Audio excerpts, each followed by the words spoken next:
Sapa Indonesia Malam didukung oleh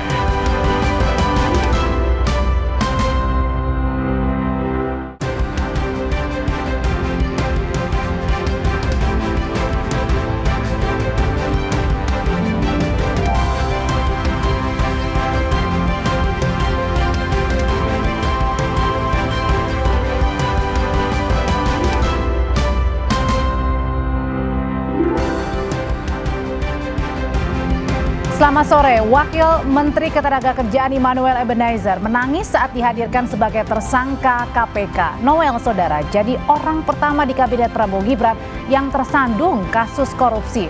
Noel merupakan loyalis Jokowi karena pernah menjadi Ketua Umum Jokowi Mani atau Joman pada saat Pilpres 2019. Lalu apakah penangkapan Noel memengaruhi hubungan antara Jokowi dan Prabowo? Kami juga punya topik lain untuk dibahas bersama para narasumber. Selepas pengumuman hasil tes DNA anak Lisa Mariana tidak identik dengan DNA Ridwan Kamil, Lisa malah terseret kasus dugaan korupsi BJB. Nah, hari ini Lisa dipanggil KPK sebagai saksi dugaan aliran dana BJB. Dua isu ini dan lebih banyak lagi kami hadirkan untuk Anda hari ini 22 Agustus 2025. Saya Tifa Solesa. Dan saya Audrey Chandra. Kita buka Sapa Indonesia Malam selengkapnya.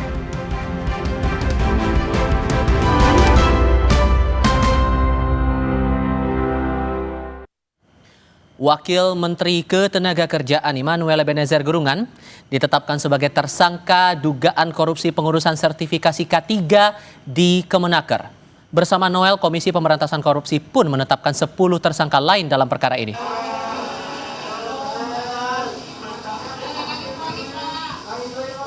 Ketua KPK Setio Budianto mengungkap modus para tersangka diduga menerapkan tarif sertifikasi K3 untuk buruh dari Rp275.000 menjadi Rp6 juta. Biaya itu 2 kali lipat dari UMR buruh. KPK menyebut Wamenakar Immanuel Ebenezer diduga menerima uang Rp3 miliar akhir tahun lalu. Cukup teman-teman? Cukup.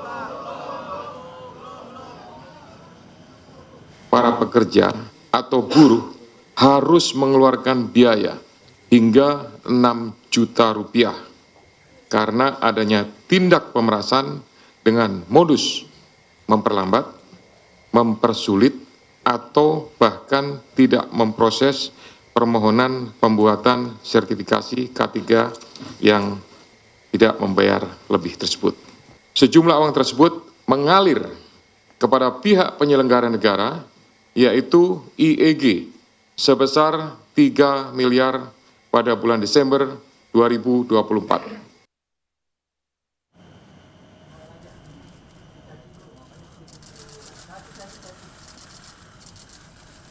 Nangis loh, dia nangis. Tampak pada visual saudara mengenakan rompi oranye, Wakil Menteri Ketenagakerjaan Immanuel Ebenezer keluar dari ruang pemeriksaan KPK sambil menyeka air mata di hadapan wartawan.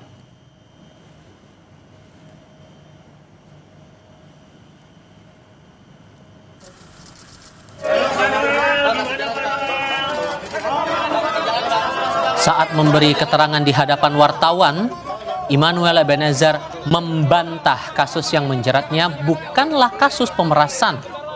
Ia pun membantah terjaring operasi tangkap tangan.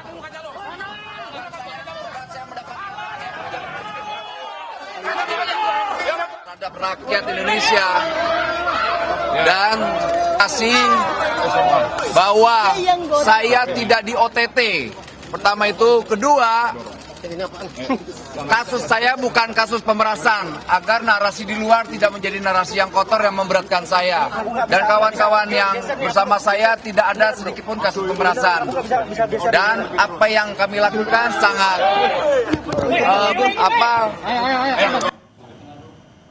Dalam laporan harta kekayaan pejabat negara atau LHKPN, Immanuel Ebenezer tercatat memiliki harta Rp17,62 miliar. Kekayaan Noel terdiri dari tanah dan bangunan senilai Rp12,14 miliar. Lalu ada alat transportasi senilai Rp3,33 miliar, serta kas atau setara kas sebesar Rp2 miliar.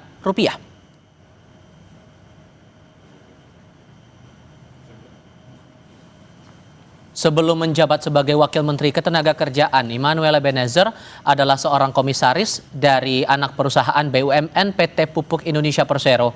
Noel sebelumnya dikenal sebagai loyalis Presiden ke-7 RI Joko Widodo, yakni menjadi Ketua Relawan Jokowi Mania pada Pilpres 2019. Periode berikutnya pada Pilpres 2024, Noel mengalihkan dukungan kepada Prabowo Subianto dengan mendirikan Prabowo Mania.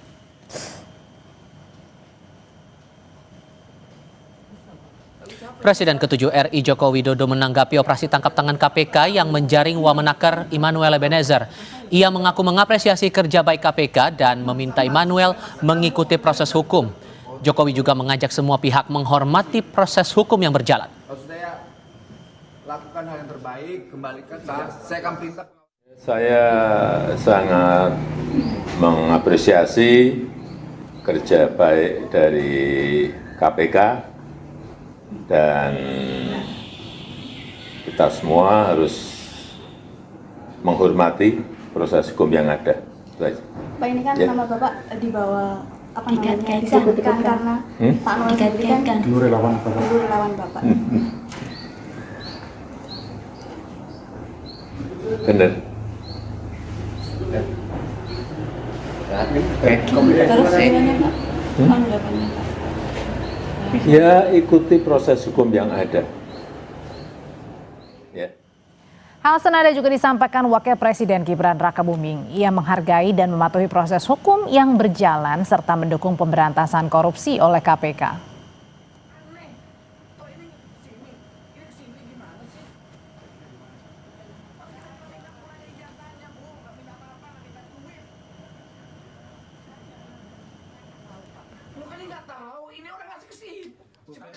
OTT Wamenaker, Mas. Kita hormati proses yang sudah berjalan. Kita hormati independensi KPK. Yang jelas, saya sebagai pembantu Presiden mendukung penuh komitmen dari Bapak Presiden untuk memberantas korupsi. Lalu berapa total nilai korupsi yang menjerat wamenaker Immanuel Ebenezer ini? Akan dilaporkan oleh jurnalis Kompas TV Fedriska Ananda dan Yanuar Ruslim langsung dari Gedung Merah Putih KPK Jakarta Selatan. Tadi dalam keterangan pers saat akan masuk ke mobil tahanan, Rizka, Noel sempat bilang dirinya tidak terjaring dalam operasi tangkap tangan, kemudian menolak bahwa dia terlibat dalam kasus pemerasan. So, dengan penjelasan KPK bahwa dia menerima uang 3M, 3M itu uang apa? Ya, Tifal, benar sekali tadi sebelum Noel ini digiring menuju ke rutan KPK menggunakan mobil tahanan, Noel sempat memberikan keterangan kepada rekan media begitu ya, bahwa mengatakan ia tidak terjaring OTT yang dilaksanakan oleh KPK dan juga tidak melakukan pemerasan. Hal ini tadi disampaikan Noel ketika tadi akan dimasukkan ke dalam mobil tahanan untuk segera ditahan.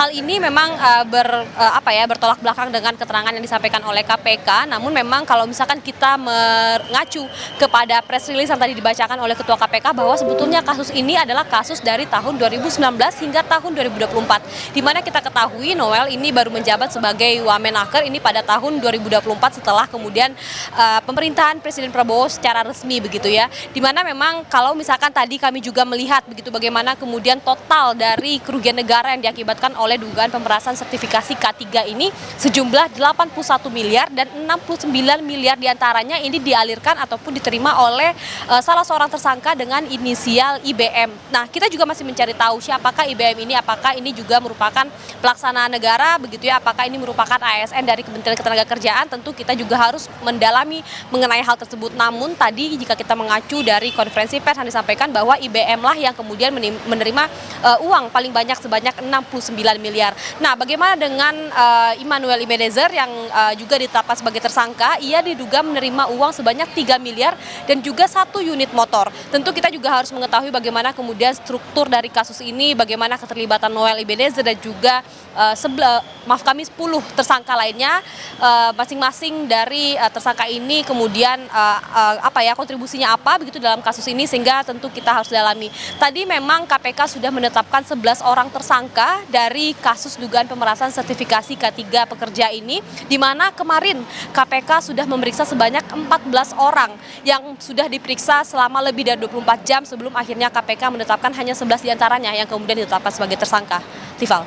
Kasusnya dari 2019 dan yang sekarang salah satu yang terlibat atau yang dijatuhi status tersangka adalah Wamenaker Emmanuel Ebenezer.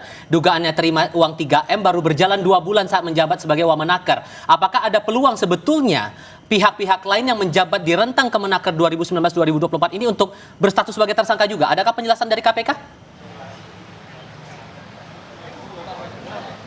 Ya, Tifal, tadi kalau misalkan kita mengacu pada konferensi pers, memang yang diungkapkan adalah ini adalah inisial IBM. Siapa sebetulnya IBM ini? Tadi kalau misalkan kami menerima ataupun press release dari KPK yang mengatakan bahwa IBM ini merupakan koordinator Bina K3. Jadi memang kuat dugaannya ini merupakan pelaksana negara ataupun ASN dari Kemenaker. Tapi tentu hal ini harus kita konfirmasi mengenai keterlibatan dari IBM ini sebetulnya siapa begitu, Tifal.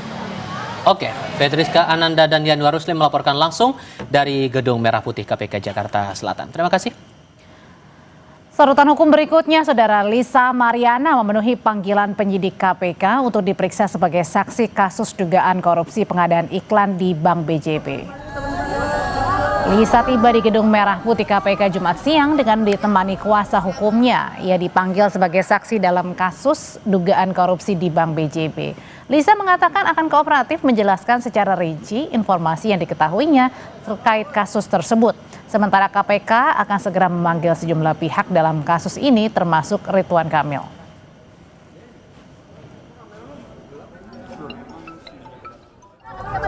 Ya, kesiapannya sebagai saksi saya bakal kooperatif menjelaskan sedetail-detailnya.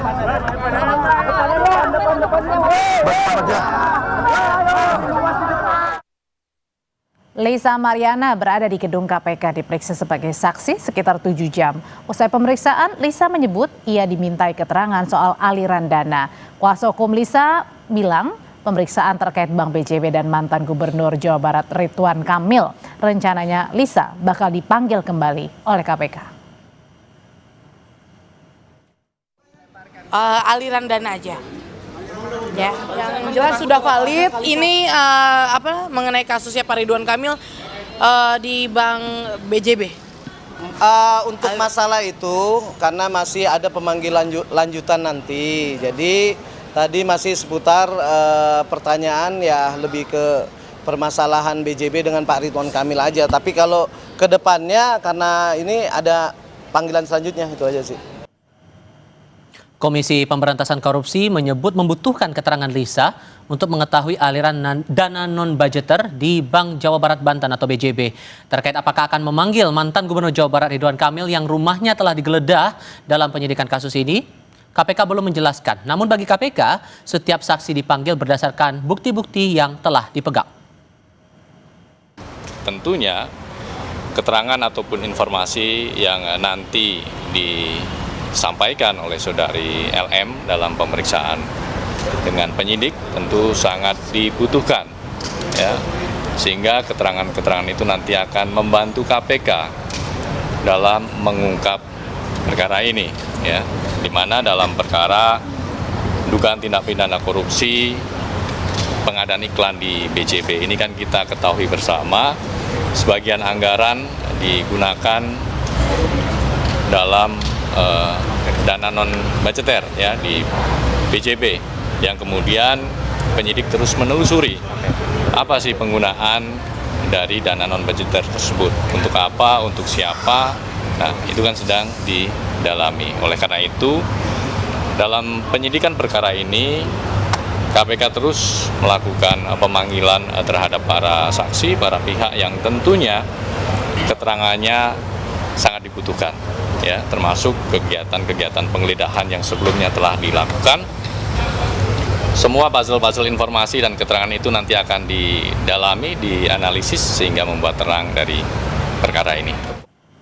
Masih dari kasus hukum, salah satu penuding ijazah palsu Jokowi Rizwan Sianipar memenuhi panggilan pemeriksaan penyidik Polda Metro Jaya sebagai saksi kasus ijazah Presiden ke-7 RI Joko Widodo. Sebelum pemeriksaan berlangsung, Rismond kembali menyatakan tidak ada ujaran kebencian yang disampaikannya terkait ijazah Jokowi yang dituding palsu. Rismond mengklaim dirinya bersama tim pembela ulama dan aktivis punya bukti ilmiah yang kuat menilai ijazah Jokowi palsu. Rismond kemudian menepis pernyataannya selama ini terkait ijazah Jokowi adalah sebagai bentuk ujaran kebencian. Secara teknis dan secara saintifik, kajian ilmiah kebencian hanya karena kesimpulan dari penelitian tersebut tidak menyenangkan Pak Jokowi, ya kan? Kita harus di Republik kita yang besar ini harus menjamin kebebasan meneliti bagi para peneliti. Oke? Ada lagi sebelum masuk? Ya. Walaupun kemudian ini masih tetap diprotes ya Bang ya, isi buku Jokowi White Paper ini tidak yang mau protes, protesnya apa? Protesnya lewat buku dong. Pakai dalil ilmiah enggak. Nanti kan 27 Agustus kita grand launching. Kalau ada yang memprotes, protesnya harus beradab. Di tengah pemeriksaan penuding ijazah palsu Jokowi, Roy Suryo, Fauzia Tiasuma, dan hari ini giliran Rismond Sianipar, kuasa hukum Roy Suryo CS Ahmad Kozinudin mempertanyakan eksekusi terpidana kasus fitnah terhadap JK atau Yusuf Kala, Sylvester Matutina. Kozinudin lalu membandingkan penanganan kasus Wamenaker Emmanuel Ebenezer oleh KPK dengan Kejari Jakarta Selatan yang tak kunjung mengeksekusi Sylvester Matutina.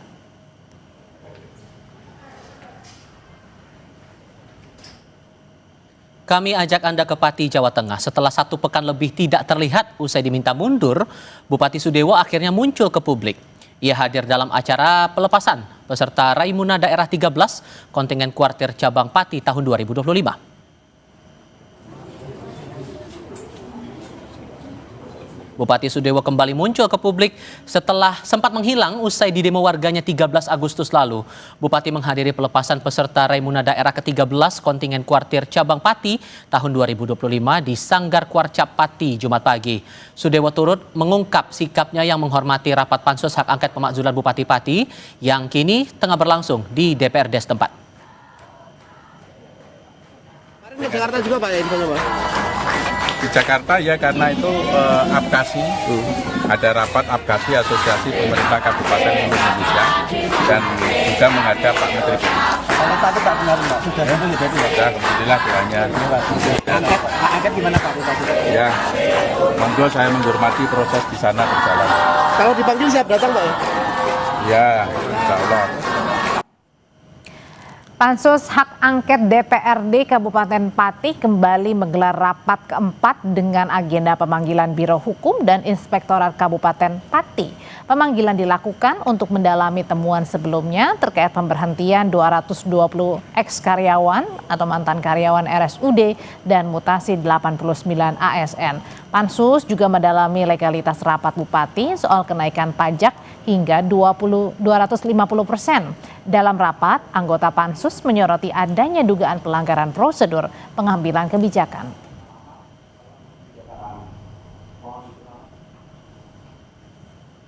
Sesaat lagi di Sapa Indonesia Malam, hasil autopsi menunjukkan jenazah kepala cabang bank terlihat ada luka akibat pukulan benda tumpul di tubuh korban. Kami segera kembali.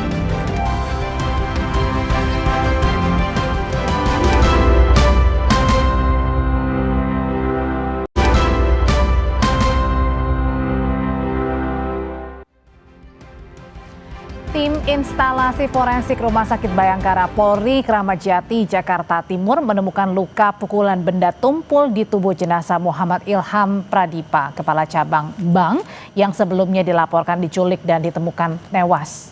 Dari hasil otopsi ditemukan ada luka lebam di bagian leher dan dada korban. Luka ini menjadi penyebab kematian korban yang menyebabkan korban kesulitan bernapas. Selain melakukan otopsi, pemeriksaan DNA, tim forensik juga mengambil sampel untuk dilakukan pemeriksaan toksikologi forensik pada tubuh korban. Hasil laboratorium toksikologi diketahui dalam waktu 1 minggu. Ditemukan tanda-tanda kekerasan pada bagian luar dan dalam tubuh korban. Telah dilakukan pengambilan sampel untuk pemeriksaan DNA, toksikologi forensik, dan kemudian diserahkan kepada penyidik untuk pemeriksaan lebih lanjut. Sebelumnya, kamera pemantau merekam penculikan seorang karyawan bank di pusat perbelanjaan di kawasan Pasar Rebo, Jakarta Timur. Korban diculik di halaman parkir Rabu sore. Korban yang berada di halaman parkir pusat perbelanjaan kemudian didorong masuk oleh dua pemuda ke dalam mobil. Mobil berwarna putih ini kemudian meninggalkan lokasi. Saat kejadian, rekan korban sempat mencoba mencegah, tapi mobil melaju dengan kencang. Korban ditemukan tewas Kamis paginya di Tanah Lapang, kawasan Serang Baru, Kabupaten Bekasi.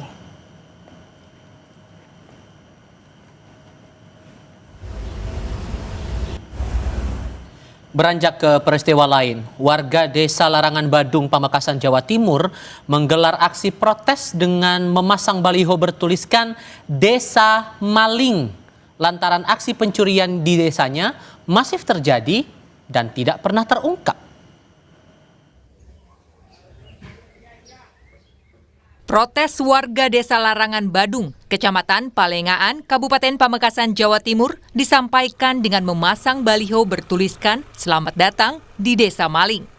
Namun tak lama setelah baliho bertuliskan Desa Maling, warga malah menambahkan kalimat baru dengan tulisan "Selamat datang di Desa Aman Sedunia", termasuk aman bagi maling-maling untuk mencuri dan dijamin tidak akan tertangkap.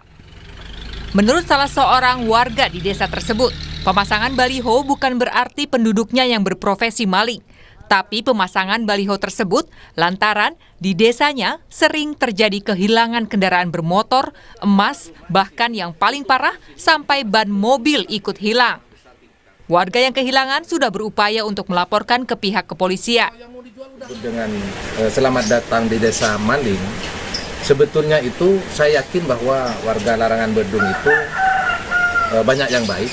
Cuman ada juga yang kurang baik, seperti profesinya itu sebagai maling itu. Ada seperti itu. Kenapa saya sampaikan seperti itu? Karena kejadian pertama itu ada di saya sendiri pernah kehilangan emas, sepedanya hilang, dan kebetulan juga biasanya CCTV perusahaan itu hidup. Hari Minggu pada saat itu CCTV-nya itu mati gara-gara PLN mati. Aksi protes ini membuat polisi bergerak dan menggerebek salah satu rumah terduga pelaku pencurian, namun tidak menemukan hasil. Rumah terduga pelaku mungkin. Kemarin memang dari pihak Reskrim melaksanakan penggerebekan, namun di lokasi keberadaan dimaksud tidak ada di lokasi. Berarti bisa dikatakan sudah ada terduga pelaku yang dicurigai begitu dan ya? Untuk sementara kami masih menunggu dari pihak Reskrim untuk penanganannya kaitannya dengan masalah hal dimaksud. Di tahun 2022, warga memasang CCTV untuk menangkap pencuri. Namun pencurian tetap terjadi saat aliran listrik desa padam. Dan diduga pelaku mengetahui kondisi ini dan mencuri 2 sepeda motor.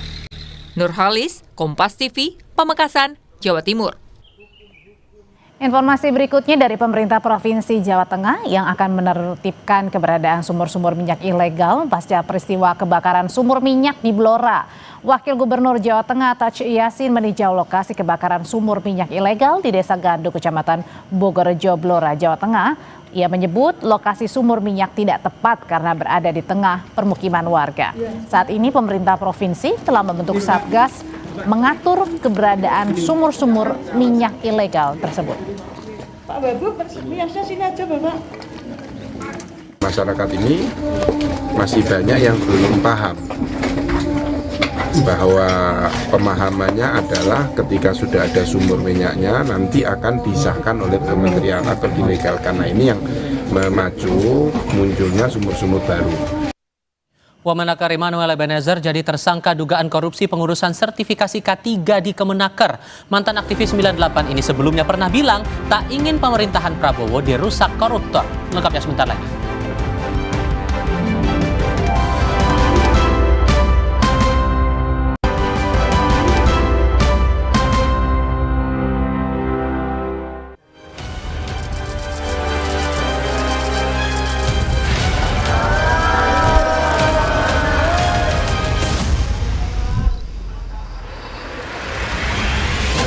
Perilaku korupsi ada di setiap eselon birokrasi kita. Ada di setiap institusi dan organisasi pemerintahan. Perilaku korup ada di BUMN kita. Ada di BUMD kita. Saya semakin mengetahui berapa besar tantangan kita.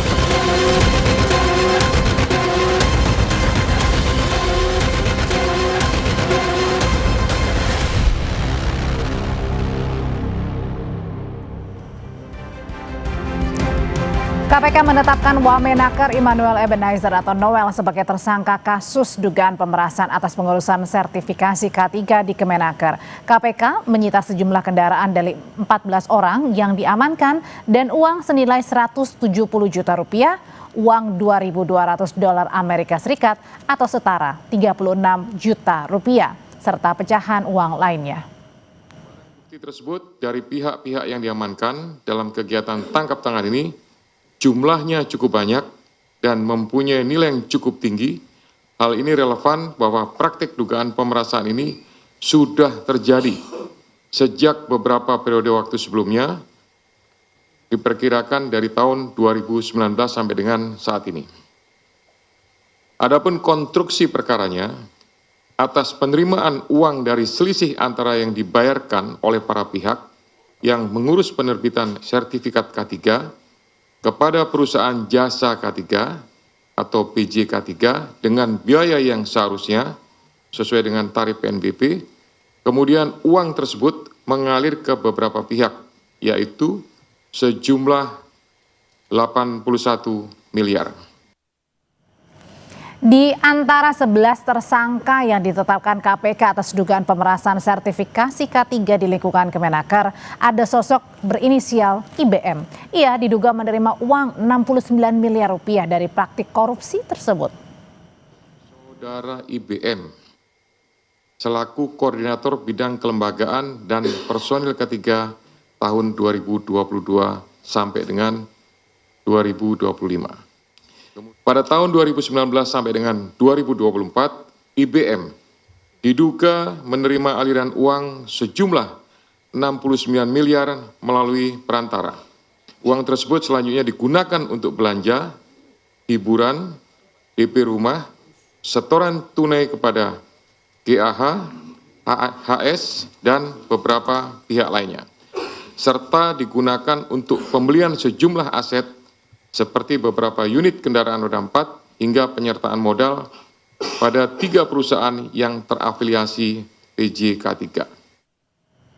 Dan dalam berbagai kesempatan sebelumnya, Presiden Prabowo Subianto selalu menekankan pemberantasan korupsi sebagai prioritas masa pemerintahannya. Ia pun keras memperingatkan agar anggota kabinetnya tak terlibat korupsi yang memantik kegaduhan publik bahkan sebelum pelantikan menteri dan wakil menteri Oktober 2024. Pemerintah yang akan saya pimpin, jangan saudara tugaskan untuk cari uang dari APBN, APBD. Zamannya sekarang susah. Ini zaman digital, ini zaman teknologi, ini zaman pengamatan sangat cepat. Jangan coba-coba. Saat dipanggil Prabowo sebelum pengumuman menteri dan wakil menteri bulan Oktober tahun lalu, Noel sempat menegaskan tak ingin pemerintahan Prabowo dirusak koruptor. Ia bilang prioritas pemberantasan korupsi Presiden Prabowo sudah sesuai dengan jiwanya sebagai aktivis reformasi 98. Kita mau pemerintahan pertama Prabowo ini dijalankan dengan benar lah ya. Apalagi kayak saya aktivis punya tanggung jawab moral dan politik. Kita tidak mau pemerintahan awal ini dirusak oleh para brutus, para klepto yang ya dalam pidato Pak Prabowo jangan kirim orang-orang yang mau nyopet anggaran lah ya APBN dan APBD. Nah itu saya suka tuh pidato itu tuh. Cocok dengan karakter saya sebagai aktivis 98 yang punya komitmen terhadap demokrasi dan pemberantasan korupsi.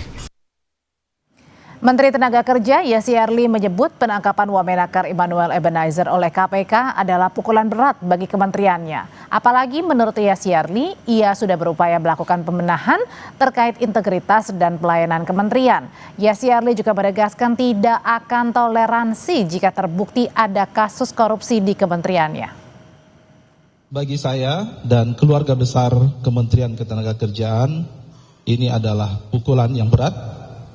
Terlebih sejak saya dilantik menjadi Menteri Ketenagakerjaan atau dalam 10 bulan terakhir, saya sedang melakukan banyak pembenahan dan penataan, khususnya terkait dengan integritas, profesionalisme, dan perbaikan layanan. Tentu semua harus ada berbasis bukti. Ya, dan saya jamin kalau ada bukti dan kemudian itu ya benar, ya, tidak ada toleransi. Tapi sekarang tentu kita praduga tidak bersalah dulu. Menteri Sekretaris Negara Prasetyo Hadi menyatakan Presiden Prabowo Subianto prihatin Wakil Menteri Ketenagakerjaan Immanuel Ebenezer ditangkap KPK. Mensesnek menyebut Presiden akan menghormati proses hukum yang berjalan di KPK. Dan soal pengganti Immanuel, Presiden masih menunggu proses hukum sebelum menentukan perlu tidaknya reshuffle kabinet. Tentu sebagaimana kali-kali diingatkan oleh Bapak Presiden kepada kita semua bahwa kita perlu untuk terus berhati-hati. Semangat kita adalah semangat untuk tidak menyalahgunakan amanah yang diberikan kepada kita semua. Tunggu, belum kan, kita tunggu dulu tadi 1x24 jam nanti hasil dari teman-teman di KPK seperti apa. Nah, sekali lagi kalau memang kemudian terbukti ya kita akan segera mungkin melakukan proses terhadap yang bersangkutan. Lisa Mariana memenuhi panggilan penyidik KPK untuk diperiksa sebagai saksi kasus dugaan korupsi pengadaan iklan di Bank BJB. Apa sebenarnya peran dari Lisa Mariana? Kami bahas setelah ini bersama Tifal Solesa.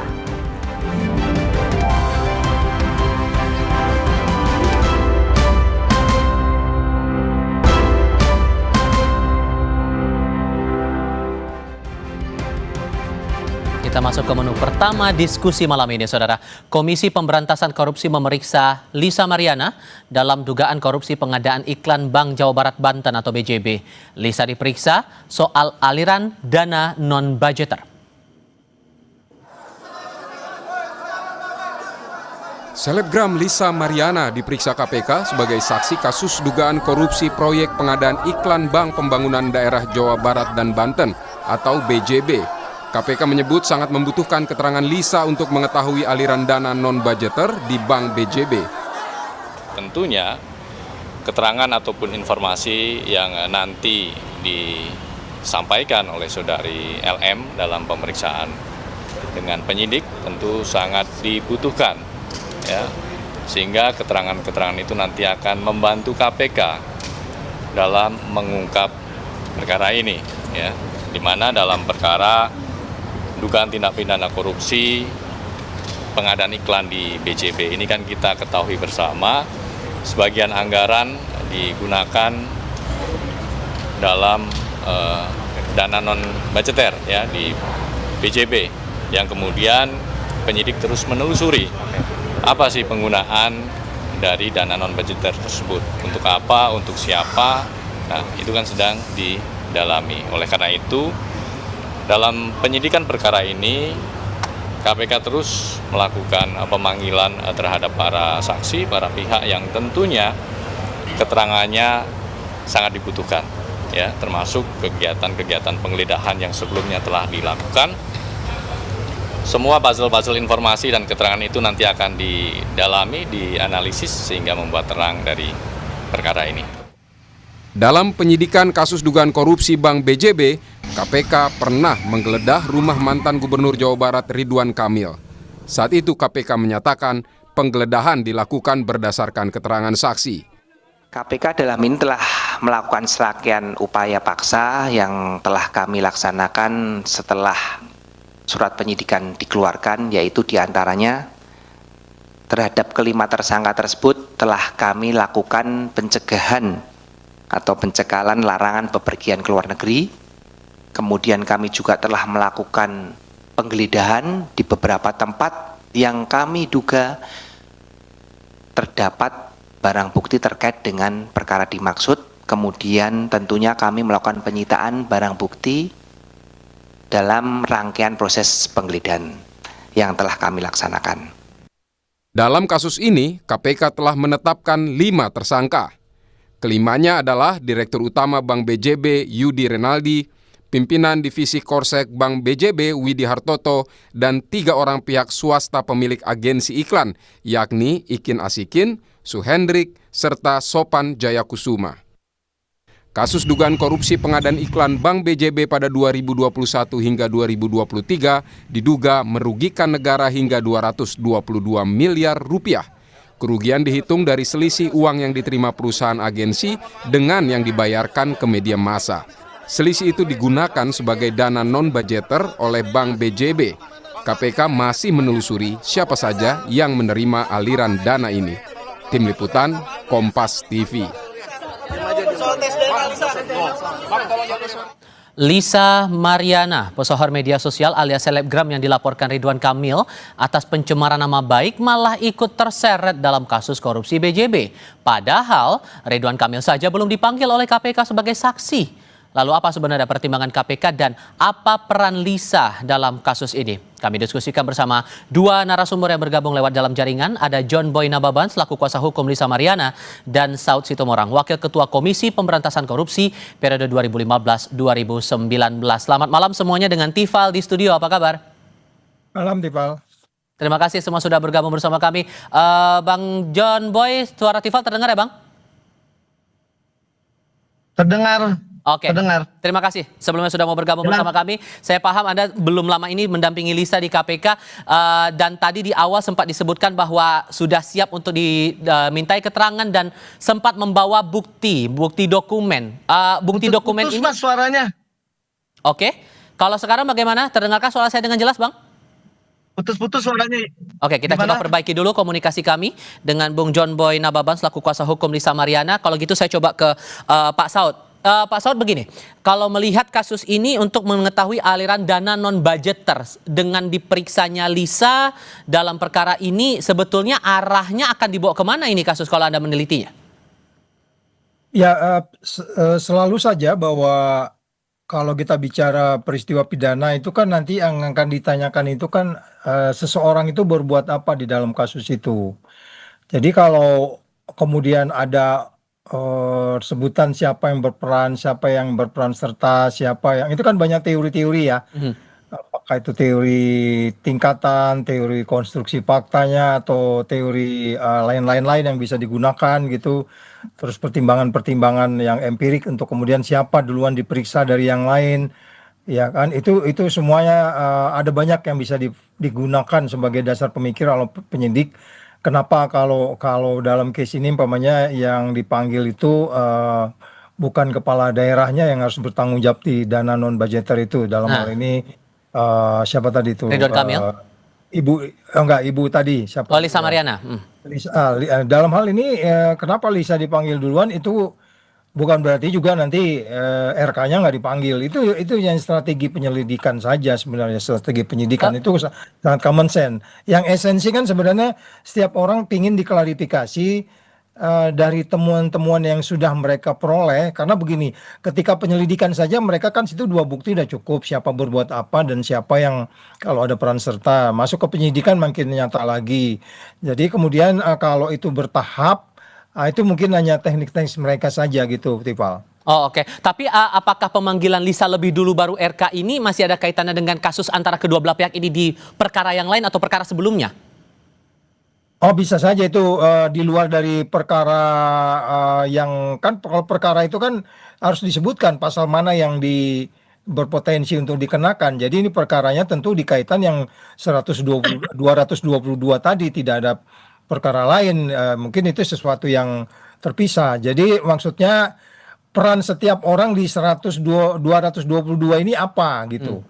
Jadi kalau umpamanya Lisa dipanggil di situ untuk menjelaskan, kemarin kan ada sempat analisis bahwa ini yang disebutnya kemana uang mengalir dan sebagainya, itu penyelidik yang lebih bisa menentukan strategi apa yang mereka untuk meyakinkan jaksa penuntut yang ada di KPK untuk kemudian ini dibawa ke depan pengadilan. Meskipun kemudian KPK sudah lebih dulu melakukan penggeledahan di kediamannya RK, lalu kemudian baru sekarang Lisa dipanggil sebagai saksi. Apakah itu tidak salah prosedur atau strategi ini apakah tidak akan keliru jadinya nanti?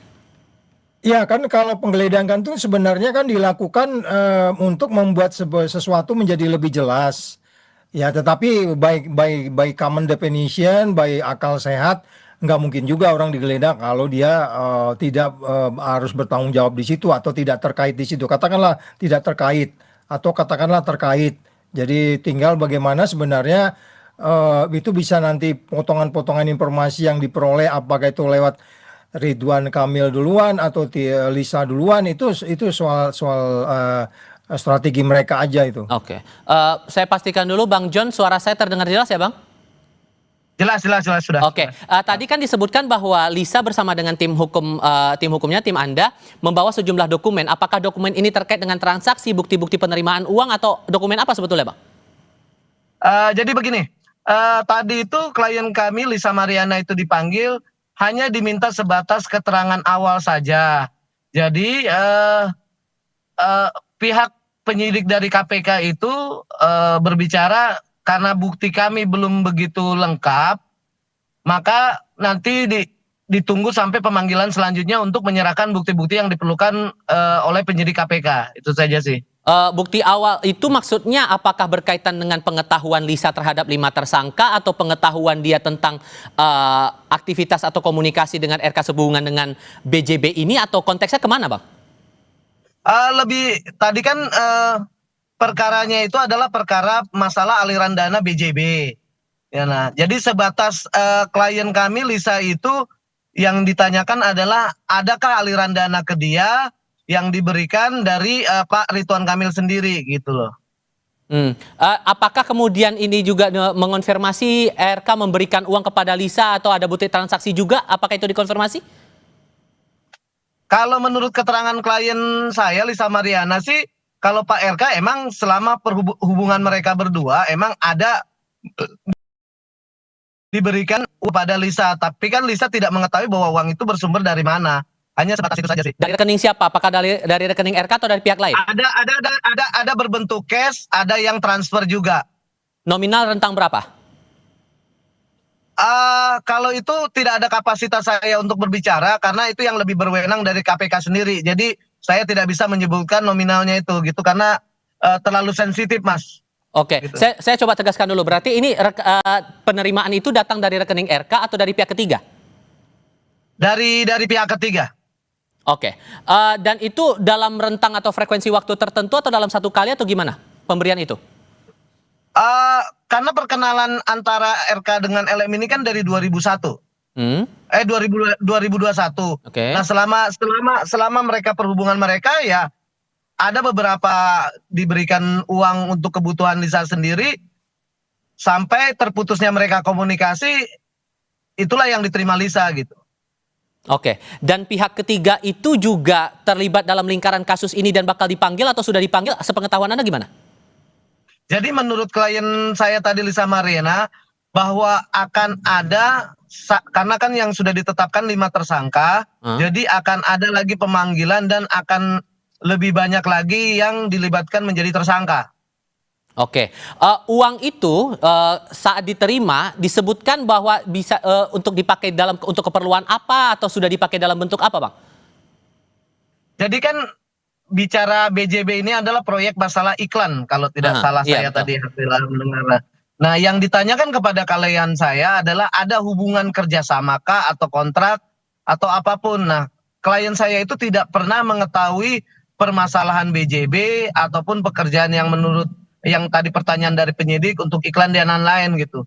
Murni dia menerima uang itu hanya pada saat mereka ada hubungannya dengan Bapak Ridwan Kamil sendiri, murni hanya uang yang sebatas diberikan ya buat kebutuhan dia pribadi seperti itu. Tapi sempat ada kecurigaan nggak dari Lisa kenapa uang ini diterima dari RK tapi lewat perantara pihak ketiga?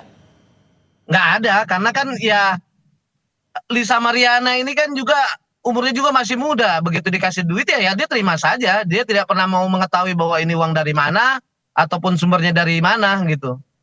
Oke. Sebetulnya yang kami penting dia nerima duit buat kebutuhan dia, ya udah seperti itu aja. Oke, boleh ditegaskan lagi dalam rentang waktu kapan sampai kapan pemberian uang itu? Dari 2021 sampai dia putus komunikasi itu 8 bulan sebelum Lebaran 2024. Oke. Sebelumnya kami juga sudah berupaya untuk mengajak diskusi dari pihak kuasa hukum Ridwan Kamil, namun hingga saat ini masih belum berkenan untuk ikut dalam diskusi di Sapa Indonesia Malam. Membaca penjelasan atau keterangan tadi Pak Saud, ada pihak ketiga ini sejauh mana kemudian harusnya KPK bisa menelusuri itu? Gampang nggak kira-kira? Ya, yang pasti kan penyidikan itu harus dilakukan kepada ke arah mana angka yang disebutkan itu. Bagaimana mereka bisa memastikan bahwa uang itu lari ke seseorang, kemudian dari seseorang itu lari ke tempat lain. Itu yang paling penting untuk kemudian dipelajari.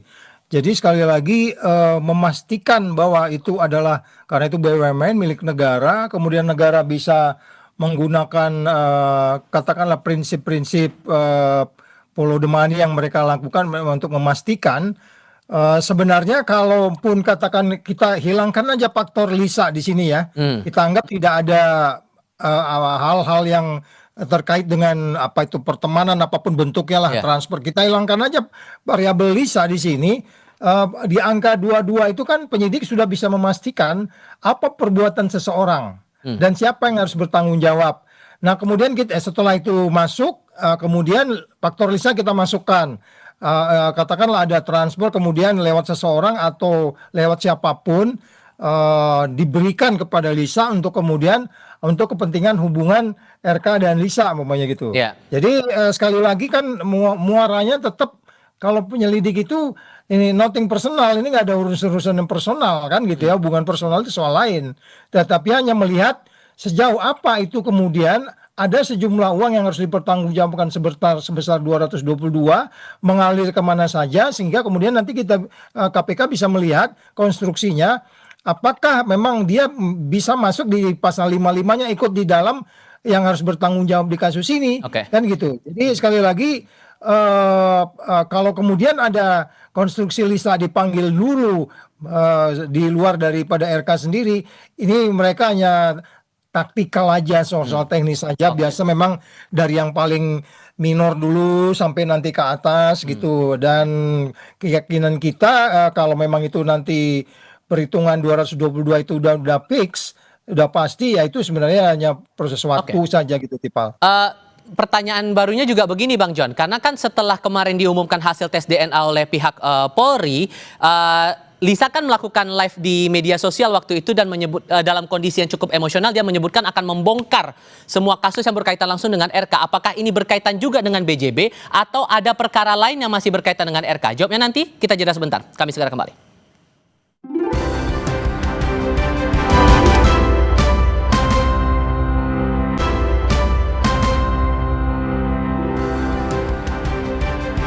Melanjutkan pertanyaan saya di segmen sebelumnya Bang John, setelah diumumkan hasil tes DNA waktu itu oleh Polri, klien Anda Lisa Mariana langsung melakukan live streaming di media sosial dan menyebutkan sambil dengan nada emosi akan membongkar kasus-kasus berkaitan dengan RK. Apakah ini berkaitan juga dengan kasus BJB atau jangan-jangan ada perkara lain? Oh, mungkin gini, kalau Lisa Mariana kemarin pada saat live streaming dia meluap-luap emosinya, itu hal yang manusiawi. Kenapa? Karena hasil dari tes DNA itu dia merasa tidak puas dan masih ada kejanggalan. Tapi kami sebelum hasil dari tes DNA tersebut sudah dipanggil, udah datang surat panggilan dari KPK untuk hadir hari Jumat ini. Gitu loh. Permasalahannya ada kaitan dengan lain, saya rasa biar nanti penyidik KPK yang lebih berkompeten untuk arahnya seperti apa. Yang jelas pertanyaan tadi yang diberikan kepada Lisa adalah hanya permasalahan BJB gitu. Termasuk upaya membongkar itu dengan membawa dokumen-dokumen terkait kepada penyidik yang diperiksa hari ini? Dokumen untuk saat ini karena pemanggilan saksi pertama, jadi dokumen itu hanya penyidik bilang itu untuk dilengkapi kembali. Baru nanti bisa diserahkan untuk kebutuhan di penyidik KPK. Oke, sorry, saya harus luruskan karena kan ini harus dijelaskan juga maksud Lisa bilang akan bongkar kasus-kasus berkaitan dengan RK ini konteksnya dalam hal apa? Kalau itu kan udah seperti saya bilang tadi bahwa itu adalah emosional spontanitas gitu loh. Jadi emosi Lisa Mariana sendiri spontanitas, dia jadi meluap-luap, dia asal bicara aja bahwa akan membongkar semua dengan KPK, tapi hanya sebatas sepengetahuan dia saja gitu loh. Oke, Pak Saud, kalau membaca, jadi nggak ada melebar kemana-mana pun atau case yang lain gitu. Oke, Pak Saud, kalau dalam konteks ini, anggaplah kalau kemudian tadi disebutkan bahwa dia tidak mengetahui soal aliran dana itu detailnya sebagaimana begitu sampai akhirnya bisa diterima. Apakah ini hal yang wajar dalam konteks kasus macam ini? Kita kembali aja dulu ke angka itu ya. Kalau lihat angka itu kan sudah jelas 222 itu kan hasil dari pemeriksaan BPK. Nah, jadi persoalannya kembali lagi itu kalau dianggapnya itu sebuah nilai kerugian negara di sejumlah itu, kemudian siapa yang harus bertanggung jawab, bagaimana prosesnya. Pada bagian lain ada seseorang yang mengetahui. Kita anggap ini proses Lisa di luar dulu ya, di luar variabel ya.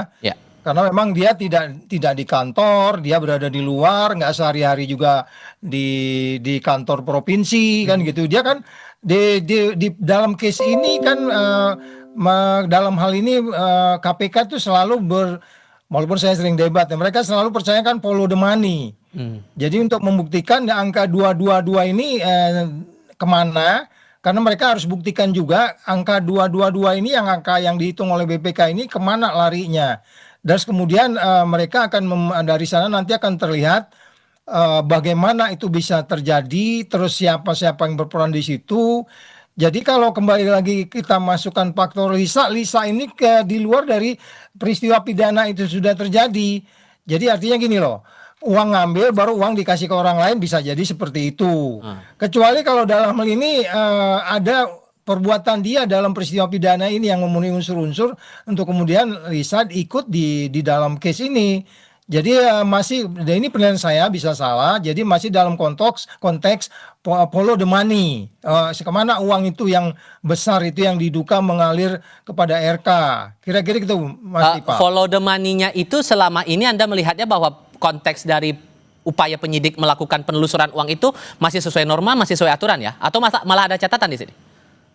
Oh iya, nanti kan itu ini kan case ini bukan case yang pertama di dunia dari KPK. Selalu saja uang itu pergi kemana-mana. Ya kan tadi juga hari ini ada OTT itu larinya ke Ducati, ini larinya kemana kan gitu. Ya jadi nanti dalam beberapa kesempatan kan kalau memang itu uang negara, ya nanti harus dikembalikan. Tapi kan juga harus ada pengakuan. Oh saya kasih ke ini, nanti biasanya diminta mengembalikan. Berapa besar diterima tadi. John Nababan nggak ngejelasin ya jumlahnya itu nanti biar urusan penyidik saja.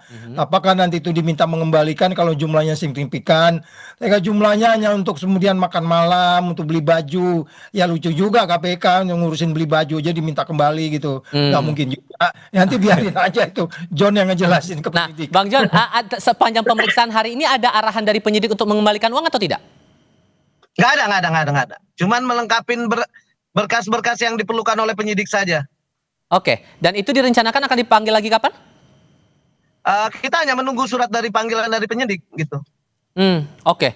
Dari KPK sendiri segera mungkin karena tadi terakhir dari penutupan BAP tersebut karena akan memanggil pihak-pihak yang udah disebutkan sama Lisa gitu.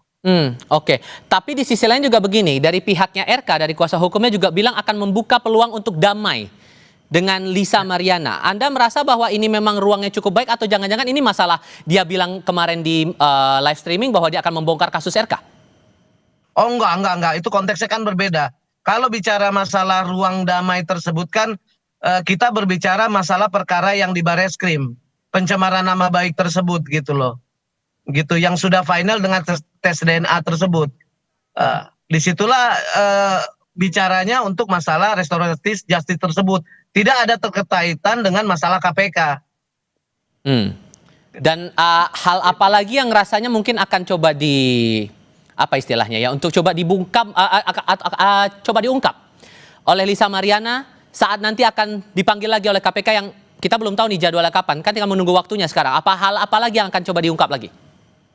Yang jelas klien kami Lisa Mariana itu sangat kooperatif dan dia tadi sangat mendukung dengan program KPK untuk membasmi koruptor, makanya siap untuk menerima keterangan apapun yang diperlukan KPK dan memberikan bukti semua yang pengetahuan dia yang akan diberikan ke penyidik KPK untuk mensupport pemberantasan korupsi di Indonesia ini. Pak Saud, begini, dengan melihat proses pemeriksaan yang ada sekarang, rasa Anda akan lama tidak bagi KPK untuk menelusuri aliran dana itu kepada pihak eksternal seperti Lisa Mariana ini atau mungkin orang-orang di luar dari konteks tataran pemerintahan, di tataran BJB-nya? Apakah akan cukup lama memakan waktu atau sebetulnya dari Lisa ini bisa langsung ke pihak pemberi dan penerimanya langsung? Ya kalau dari rumah saya dua diambil, ada mobil, ada Mercy, ada apa, itu kan tinggal persoalan menghitung jumlahnya saja sebenarnya. Jadi perbuatannya sendiri sudah ada keyakinan di situ penyidik. Jadi tinggal bagaimana berikutnya ini mau dikembangkan, ya kan? Siapa tahu ada yang lain-lain, karena kan kita nggak tahu dari 222 itu tipal, uang 222 itu gede loh, ya kan? Ya kan, itu bisa beli apa itu? Sangat besar itu. Ya, jadi makanya, jadi kan kalau itu bukan gede lagi, sangat besar. Ya, jadi kalau dikasih hanya untuk beli baju, untuk nonton gitu kan, tapi kan kita nggak tahu. Lisa tahu banyak tentang apa, kita juga nggak tahu. Nanti John yang lebih tahu. Tapi yang paling penting adalah bagaimana sebenarnya nantinya ini ada kesan kan ini mandek ya, kayak case-nya ya, setelah penggeledahan tuh beberapa. Ya mungkin saya pernah di sana ya, kadang-kadang tipal itu kadang-kadang satu penyidik itu dia bisa menangani 3-4 kasus loh, karena kurangnya orang. Jadi nanti ini jangan-jangan timnya Lisa ini penyidiknya jangan-jangan ada juga di timnya Noel tuh. Oke. Ya itu, jadi makanya saya bilang kita sabar dulu. Yang paling penting ada proses staging yang berlanjut, kira-kira gitu deh. Oke, Pak Saud Situmorang, Bang John, terima kasih banyak sudah berdiskusi dan berbagi pandangan bersama kami kali ini. Sehat selalu semuanya, selamat malam. Ya. Topik diskusi lain akan hadir sebentar lagi. Polisi memeriksa salah satu penuding ijazah palsu Jokowi Rismon Sianipar sebagai saksi hari ini. Tapi nanti kami akan hadirkan selengkapnya usai jeda.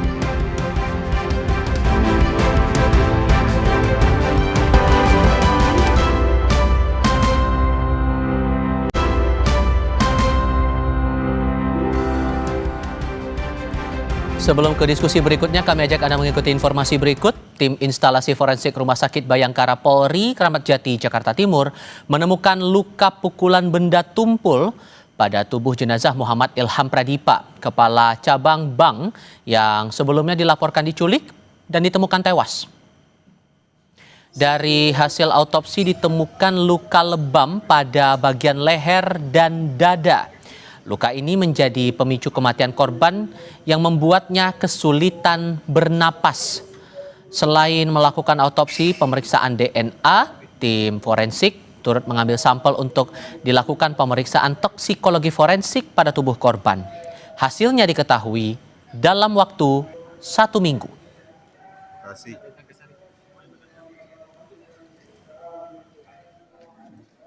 Ditemukan tanda-tanda kekerasan pada bagian luar dan dalam tubuh korban. Telah dilakukan pengambilan sampel untuk pemeriksaan DNA, toksikologi forensik, dan kemudian diserahkan kepada penyidik untuk pemeriksaan lebih lanjut. Dia masuk, langsung disergap. Yang Anda lihat ini, saudara, adalah visual dari kamera pemantau yang menunjukkan penculikan seorang karyawan bank di pusat perbelanjaan kawasan Pasar Rebo, Jakarta Timur. Nah, korban diculik di halaman parkir pada Rabu sore. Korban yang berada di halaman parkir pusat perbelanjaan didorong masuk oleh 2 pemuda ke dalam mobil. Mobil berwarna putih yang Anda lihat tadi kemudian meninggalkan lokasi, dan saat kejadian rekan korban sempat mencoba mencegah namun mobil melaju kencang. Korban kemudian ditemukan tewas pada Kamis pagi di tanah lapang kawasan Serang Baru, Kabupaten Bekasi, Jawa Barat. Dia masuk,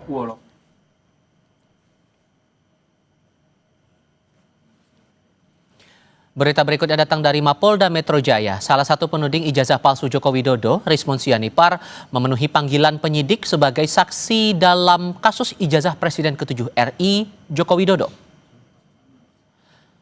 Sebelum pemeriksaan berlangsung, Rismon kembali menyatakan tidak ada ujaran kebencian yang disampaikannya atas ijazah Jokowi yang dituding palsu. Rismon mengklaim dirinya bersama tim pembela ulama dan aktivis punya bukti ilmiah yang kuat menilai ijazah Jokowi palsu. Ia juga menepis pernyataannya selama ini terkait ijazah Jokowi sebagai bentuk ujaran kebencian. Dipastikan. Bentar Bang ya. Tadi info dari penyidik saya tanya, di mana saya minta ijazah ditunjukkan. Katanya sedang ada di lab 4. Yang kedua, berita acara penyitaan ada tapi tidak mau menunjukkan. Yang ketiga, saya dapatkan informasi dari penyidik bahwa analisa atau uji forensik terhadap ijazah atau barang bukti yang lain itu belum selesai dilakukan, tetapi kami sudah dipanggil dengan dugaan tindak pidana. Iya, harusnya kan ini diselesaikan dulu dan saya diberikan summary, forensik summary, ya, simpulan forensik harusnya kita ditunjukkan kepada kita bahwa mereka benar dan kita lah yang salah. Ini enggak. Simpulan forensik belum keluar dan katanya masih dalam antrian forensik, ya. Tetapi kami sudah dituduh macam-macam. Bagaimana nih Pak Prabowo Subianto? Di tengah pemeriksaan penuding ijazah palsu Jokowi, Roy Suryo, Tifauzia Tiasuma, dan hari ini giliran Rismon Sianipar, kuasa hukum Roy Suryo CS Ahmad Kozinudin mempertanyakan eksekusi terpidana kasus fitnah terhadap Yusuf Kala, Sylvester Matutina. Kozinudin lalu membandingkan penanganan kasus Wakil Menteri Ketenagakerjaan Immanuel Ebenezer oleh KPK dengan kejadian Jakarta Selatan yang tak kunjung mengeksekusi Sylvester Matutina.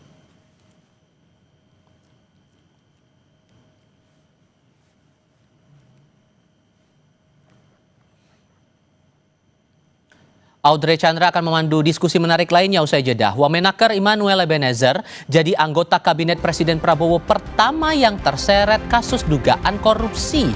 Sebelumnya Noel juga dikenal sebagai relawan Presiden ke-7 RI Joko Widodo. Tetaplah di Sapa Indonesia Malam.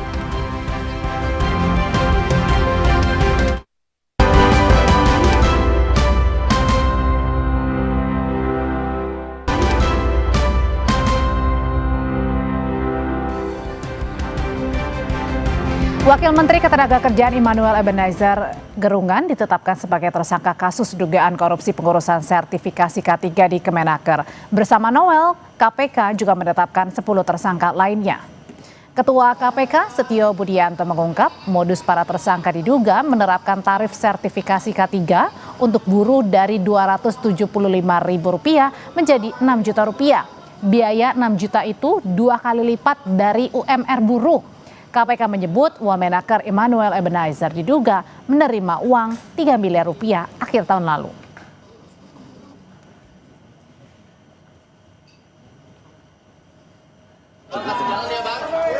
Saat memberikan keterangan kepada wartawan, Noel membantah kasus yang menjeratnya bukan kasus pemerasan. Noel juga membantah terjaring dalam operasi tangkap tangan.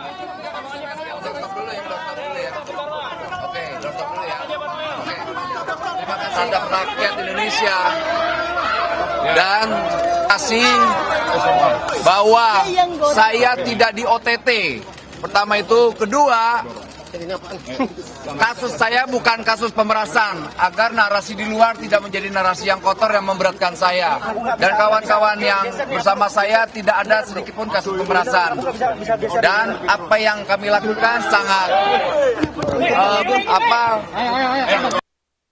Soal penetapan tersangka Wamenaker Immanuel Ebenezer dalam kasus dugaan korupsi pengurusan sertifikasi K3, kita bahas bersama Wakil Ketua Barisan Relawan Jokowi Bara JP David Pajung. Selamat malam Bang David. Malam Mbak. Hadir juga Ketua Dewan Direktur Great Institute Syahganda Nainggolan dan juga Direktur Eksekutif Carta Politika Yunarto Wijaya. Selamat malam Bapak-Bapak semua. Selamat malam Pak Audrey, selamat malam teman-teman. Ya. Selamat malam Bang Syahganda. Oke, saya mau Bang Syahganda. Saya mau ke Mas Toto dulu. Iya, Mas Toto, ini yang terakhir Bang Noel sudah ditetapkan sebagai tersangka. Sebelumnya ada Bang Sylvester yang kemudian juga diungkit kembali karena eksekusinya belum jalan ya pada saat itu. Kemudian ada juga sebelumnya ada nama Mas Budi Ari. Nah, kalau pertanyaan saya adalah apakah benar belakangan ini loyalis Pak Jokowi sedang dibidik nih?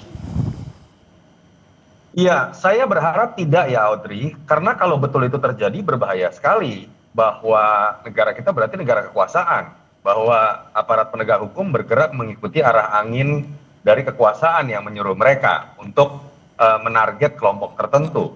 Saya lebih berharap bahwa memang ini artinya kalau kita mau lihat secara positif dalam konteks Pak Prabowo tidak melindungi orang-orang yang katakanlah masuk dalam kabinetnya, yang kemudian pernah membantu dirinya ketika berkampanye dalam Pilpres kemarin. Tapi kan memang misalnya muncul spekulasi apakah kemudian pilihannya dua ya. Kalau kebetulan misalnya dianggap orang-orang yang ada di kubu Jokowi bermasalah, pilihannya dua. Yang pertama tadi spekulasi Audrey tadi bahwa seakan-akan memang mereka dibidik secara khusus. Yang kedua ya jangan-jangan bahwa ini adalah turunan dari sistem yang tidak benar. Contoh terkait dengan apa yang terjadi pada Noel. Ketika dijelaskan oleh Ketua KPK, ini bukan sekedar masalah Noel saja secara pribadi dalam konteks integritas. Itu betul. Tapi kalau kita lihat dalam konstruksi kasusnya kan ternyata ini sudah terjadi dari 2019. Dan ini memang menjadi catatan, artinya pada masa pemerintahan Jokowi Jilid 2 di Kemenaker, itu terjadi sebuah modus yang sistemik dibiarkan. Yang baru terungkap sekarang. Nah itu yang saya harapkan. Bagaimana sih momen yang kita lihat dalam peristiwa hukum hari ini harusnya dijadikan momen evaluasi buat Pak Prabowo untuk berani mengubah modus-modus atau sistem yang bermasalah yang terjadi pada masa rezim sebelum, walaupun misalnya Pak Prabowo dianggap sebagai kelanjutan dari rezim Jokowi karena anak Jokowi masih menjadi wapres. Itu poin yang paling penting. Jadi ini bukan masalah kubu siapa yang ingin dihabiskan, kubu siapa yang ingin dipikirkan, tapi mengenai sebuah kesadaran bahwa ada sistem yang salah selama ini. Yang kedua sedikit lagi Audrey, bahwa kalau terkait dengan anggota kabinet yang kemudian kena dalam kasus hukum terkait korupsi, Pak Prabowo kita tahu sangat lantang dalam setiap pidatonya berkomitmen, tapi harus ada evaluasi juga Pak Prabowo, artinya mindset Anda ketika kemudian membentuk kabinet ada yang salah. Kabinet gemuk yang sangat akomodatif ini ternyata paling tidak secara empiris terbukti dalam 10 bulan sudah menimbulkan masalah. Ini lebih parah dibandingkan kabinet Jokowi Jilid 1 yang kemudian pada masa 13 bulan. Karena artinya belum 1 tahun ada satu ya. Ada satu orang yang sudah ditetapkan sebagai tersangka. Bang David, kalau Anda melihatnya sendiri bagaimana ini dengan penetapan Bang Noel sebagai tersangka? Tadi kita sudah lihat konversinya di KPK bagaimana peran-peran dari Bang Noel sendiri, tapi kemudian Anda sebagai loyalisnya Pak Jokowi juga melihat nggak ini sebenarnya murni kasus hukum atau jangan-jangan lagi dibidik nih loyalisnya Pak Jokowi?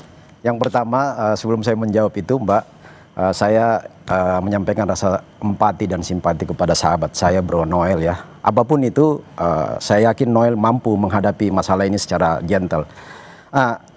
Prosesnya tadi saya sepakat dengan Mas Toto ya, ini bukan problem soal loyalis Jokowi atau bukan. Apa-apa jangan selalu dikaitkan dengan Pak Jokowi. Sebagai hal yang perlu di stressing malam ini adalah bahwa case ini justru menjadi penegasan bahwa Pak Jokowi itu tidak pernah melakukan intervensi.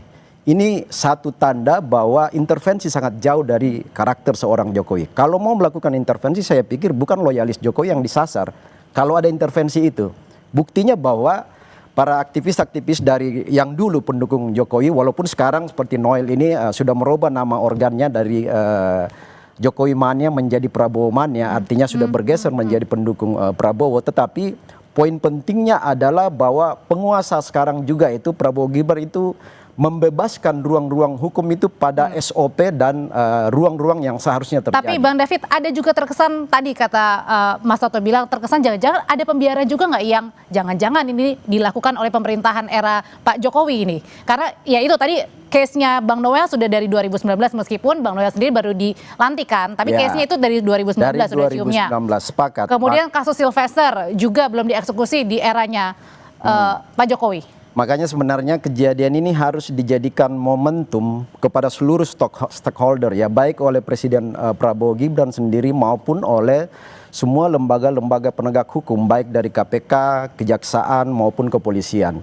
Artinya apa? Kes 2019 itu jauh dari jangkauan aparat hukum semata. Jadi ini bukan soal kesalahan siapa presidennya di zaman itu, tetapi apa yang menjadi proyek atau program dari KPK soal bukan hanya penindakan saja, tetapi pencegahan itu yang nggak berjalan sebagaimana mestinya di zaman itu. Kemudian SOP di dalam lembaga-lembaga pemerintahan seperti kementerian itu kan di situ ada inspektorat, ya. Ada inspektorat itu pertanyaan besarnya di mana fungsi inspektorat pada masa 2019 sehingga kes-kes yang disampaikan oleh KPK ini kok lolos begitu saja dan kenapa baru hari ini ditindak kan? Nah kalau di dalam jadi terkesan ada pembiaran nggak pada saat itu? Bagi saya semua pejabat-pejabat yang punya kewenangan termasuk misalnya inspektorat itu tidak bekerja secara optimal. Makanya itu bisa case itu terjadi. Jadi saya yakin dengan integritas yang dimiliki oleh teman saya Noel itu sebenarnya bagi saya ini satu kepleset kebijakan ya yang tadi dikatakan oleh Ketua KPK bahwa terkesan itu ada pembiaran sehingga dia dijerat melalui pasal 12E. Tetapi konfirmasi dari Noel sendiri sudah mengatakan bahwa ini fitnah bagi saya karena saya bukan OTT. Kemudian saya tidak melakukan pemerasan. Mungkin di situ ada kelalaian fungsi dia sebagai seorang wamen yang tidak melihat semua kalangan di bawahnya atau infrastruktur yang ada di bawahnya tidak menunaikan tugas secara optimal. Nah ini kan juga tidak bisa disasar pada posisi seorang saja. Meskipun memang KPK mengiyakan kalau Bang Noel ini terima uang ya pada akhir tahun lalu 2 bulan setelah dilantik. Ya bahwa itu ada yang disampaikan oleh KPK itu kan ranah hukum nanti akan membuktikan kan. Nah, tetapi artinya gini, apapun yang terjadi kita mengapresiasi langkah-langkah penegakan hukum oleh KPK karena ini memang langkah yang harus dilakukan oleh pemerintahan Prabowo Gibran untuk memerangi proses korupsi dan dimulai di dalam tubuh pemerintahan sendiri. Ini yang harus dikasih apresiasi, Mbak. Tapi kalau Bang Syaganda sebenarnya ini mempengaruhi juga nggak sih, ada dampak nggak sih antara hubungan Pak Jokowi dengan Pak Prabowo dengan pelan-pelan nih ya loyalis dari Pak Jokowi sendiri tersandung kasus?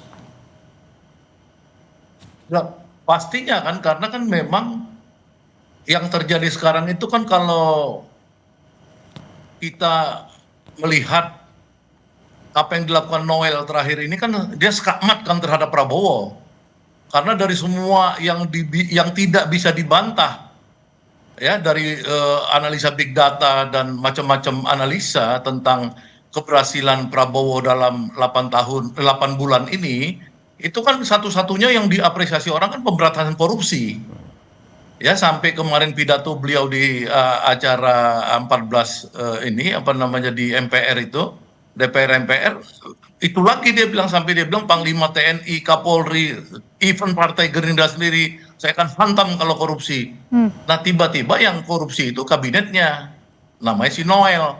Nah itu artinya apa? Artinya ini pukulan terbesar ya buat Pak Prabowo. Jadi seperti kata Yunarto memang dulu ada persoalan di mana pada saat merekrut kabinet gemuk ini semuanya bukan kabinet profesional. Jadi orang-orang Jokowi ini memang kan semuanya mayoritas kan dulunya adalah orang-orang yang dia itu punya mindset koruptor, mindsetnya. Ya dilihat misalkan dari kasus-kasusnya bisa ribu-ribu triliun, ada puluh triliun, ada proyek fiktif apa segala. Jadi Jokowi ini memang melahirkan orang-orang kayak Noel sendiri sebagai aktivis. Tapi kemudian waktu itu kenapa akhirnya di ACC? Demokrasi saya lihat. Bang Syaganda, tapi kemudian akhirnya kenapa di ACC pada saat itu akhirnya untuk menjadi pembantu dari Pak Prabowo sendiri? Ya karena itu kan Prabowo kan udah menjanjikan kepada rakyat bahwa dulu dia mau zakon kabinet kan. Tapi kan akhirnya 13 Oktober 2024 itu kan ada politik dagang sapi di Solo itu yang dicermati semua orang. Nah sayangnya politik dagang sapi ini orang-orang Jokowi yang dikirimkan itu rata-rata bermasalah seperti Budi Ari, judi online, kemudian Noel ya, kemudian banyak lagi yang lain si Menteri Kesehatan dan lain-lain. Jadi akhirnya ini memang sekarang mulai kebongkar ya sekarang dengan adanya kasus Noel ini itu tidak memungkinkan bahwa Prabowo ini belum berhasil ya mengkonten kabinetnya atau orang dekat dia dari isu korupsi. Tadinya rakyat udah percaya betul sama Prabowo bahwa Prabowo ini adalah orang yang sangat hebat, sangat kuat dalam anti korupsi seperti dia bisa berhasil membuat Raja Khalid sang raja besar di Republik ini bisa makanya dalam artian Makanya dalam artian adalah artinya dengan kegerahan ini maka artinya tidak tebang pilih begitu. Meskipun loyalisnya Pak Jokowi tetap saja. Memang tidak tebang pilih, tapi itu kan tainted ya. Tainted itu jadi artinya ternodain ya.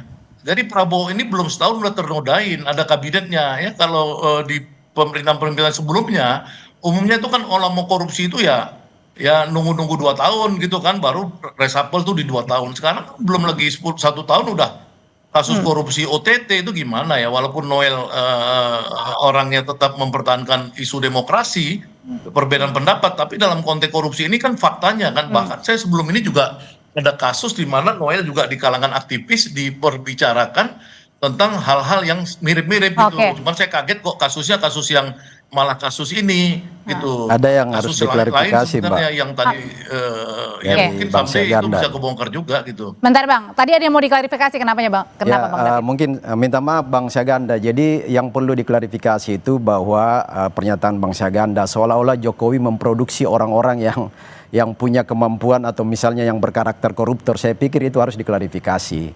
Bahwa sebentar Bang, kan indeks persepsi korupsi bukan soal itu, bahwa kemudian Noel ini adalah salah satu aktivis itu rejim Jokowi itu ya, bahwa Noel ini adalah salah satu pendukung Jokowi di masa itu ya.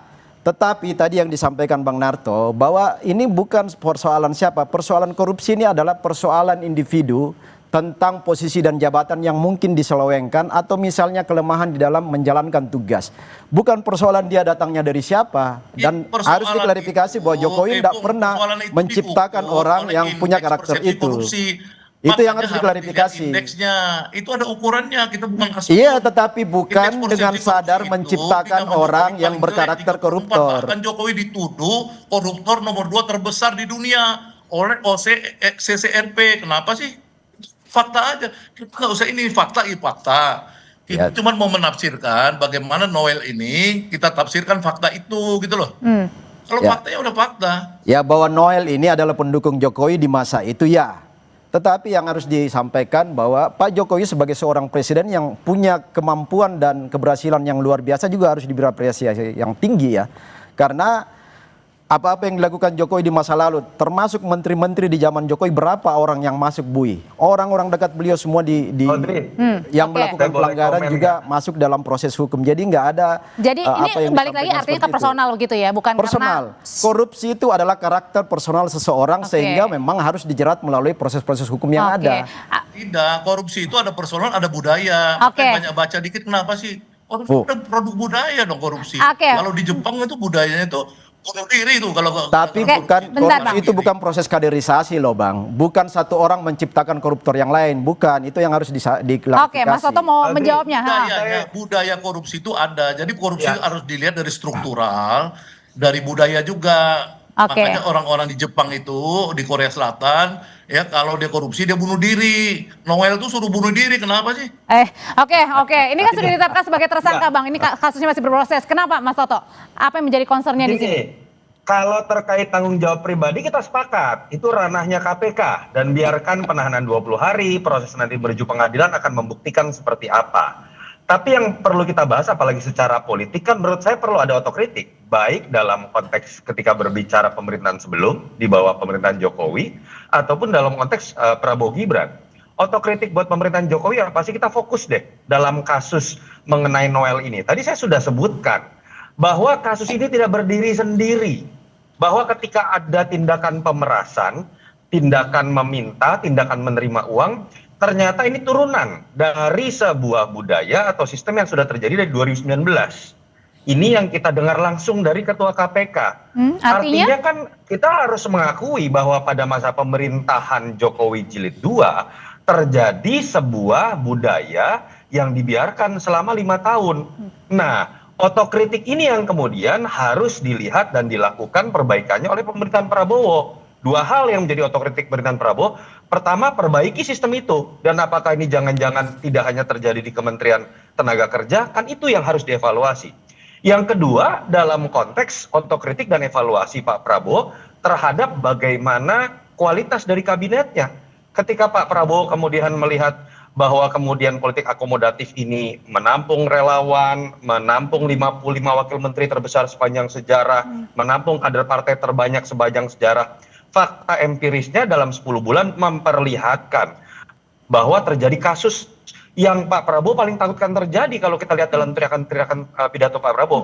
Artinya jangan berhenti pada membiarkan Noel ditangkap oleh KPK, tapi memastikan tidak ada Noel-Noel lain. Sehingga kemudian ketika berbicara mengenai ambisi besar, target yang ambisius, itu tidak tercorengkan oleh hal-hal seperti ini. Itu yang menurut saya harus dilihat. Harus klarifikasi juga ya.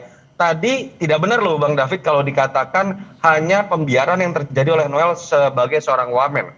Ketua KPK jelas menjawab kepada pertanyaan wartawan bahwa terjadi tindak pemerasan, menerima dan meminta. Dan biarkan nanti ditafsirkan oleh KPK dalam proses-proses selanjutnya, tapi jangan ada pembelokan isu yang sudah jelas dipaparkan oleh KPK tadi. Sedikit Mbak. Oke, sebentar nanti kita akan dilanjutkan lagi perbincangannya karena baru saja kami mendapatkan informasi bahwa ini Emmanuel Ebenezer yang sudah ditetapkan sebagai tersangka oleh KPK ini meminta amnesti kepada Pak Prabowo. Pertanyaannya, Pak Prabowo akan ngasih atau enggak? Usai jeda ya Bapak-bapak, tetap bersama kami.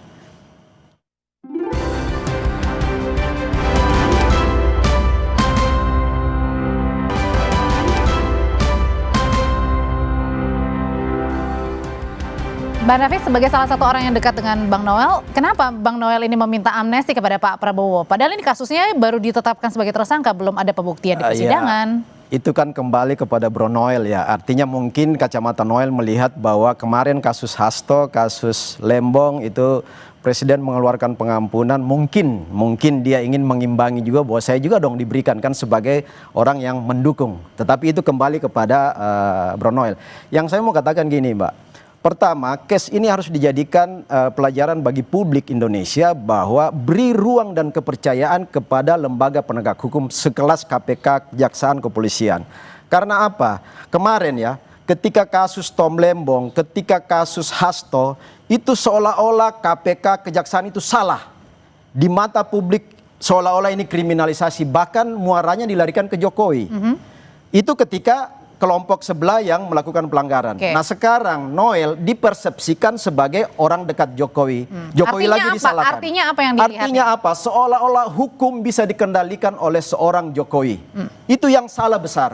Hari ini mau membuktikan bahwa kasus Noel itu kalau saudara-saudara mempersepsikan Noel itu sebagai orang dekat Jokowi, artinya bahwa Jokowi itu jauh dari mengintervensi kekuasaan hukum. Kan? Emang benar Bang Syagana apa-apa dikaitkan dengan Pak Jokowi nih, termasuk penetapan tersangkanya Bang Noel?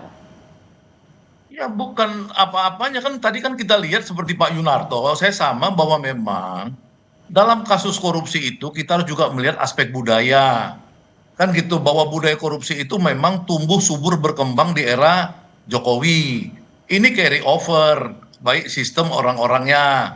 Nah ini coba dicegah oleh Prabowo. Prabowo berkali-kali ya menunjukkan sikap anti korupsi. Sampai orang seperti Reja Halid yang tidak tersentuh di era semua era, sekarang tuh hancur ya. Banyak sekali lah di era Prabowo ini orang dijadikan